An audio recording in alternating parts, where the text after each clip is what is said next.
Michigan State played against Michigan. If you win a game in that fashion, it's like it's destiny. Much like Auburn beat Alabama last year in the fashion that they beat them. It was destiny for the Auburn Tigers to be, to be in the position that they were in. So, again, great season by the Hawkeyes. I just don't see them beating Michigan State. So my omen for the Final Four will be Clemson, Alabama, Oklahoma, and Michigan State. Well, let me ask you this, Daimeon. Let's just say that the University of North Carolina is able to upset the number one team in the country. Let's also say, well, you don't even have to say someone from the Big Ten is going to lose at 4-5.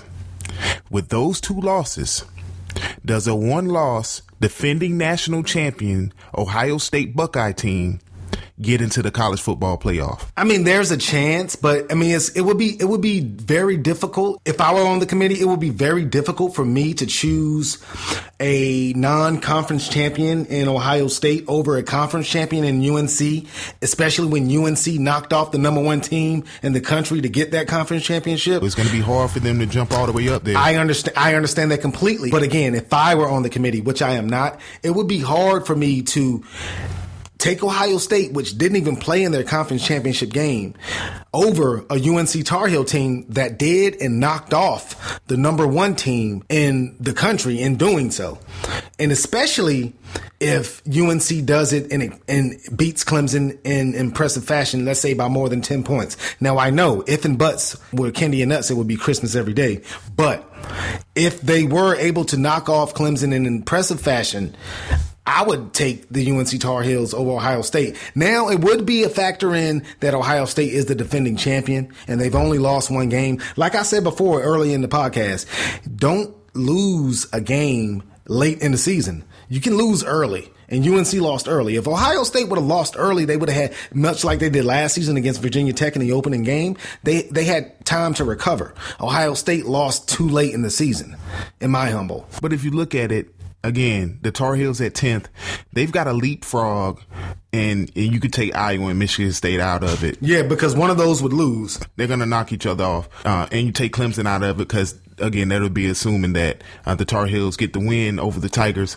They've got to jump Florida State. They would jump Florida State because Florida State didn't even play in the championship game of their conference. They have to jump Notre Dame, who's a 2-loss team. They jump. Well, that's the tricky part because Notre Dame has 2 losses. UNC has 1. So if you take a 2-loss team over a 1-loss conference championship team, there will be picketing signs, at wherever they do the college football playoffs at. There's going to be uproar. If you take a 2-loss non-conference championship team over a 1-loss championship team that knocked off the number one team in the country, come on. I would throw these headphones down and I wouldn't even do a podcast anymore. And I can see you doing that. And then after you look at Notre Dame, you got a 2-loss Stanford team who at that point would be, let's just say they would be 11-2 and a Pac-12 champion, which throws in another monkey wrench. Do they get above that Stanford team? I would take them above Stanford because even though Stanford won their conference, they're going to be playing USC in their championship game. 4-loss USC team, which is no Clemson, right?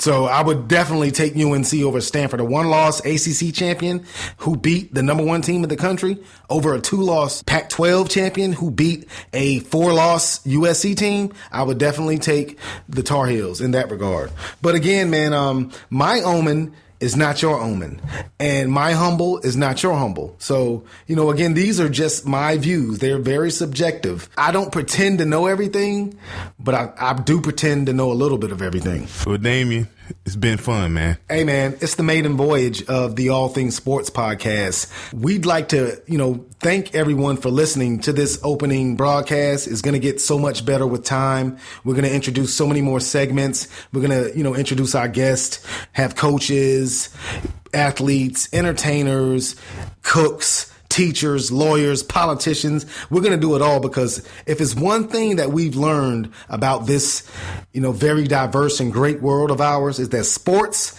brings everyone together. Everyone loves sports, man. And you have done exactly what you've taught me over the years. Under promise, overachieve. Way to go, bud. I'm not pretending to say that this podcast is going to be the best podcast you've ever listened to. It's just our humble.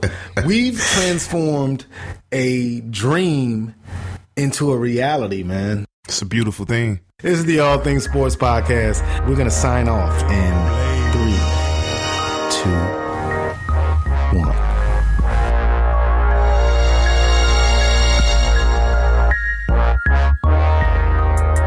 The All Things Sport Podcast with Daimeon Banks and Pierre Banks on Spreaker Radio.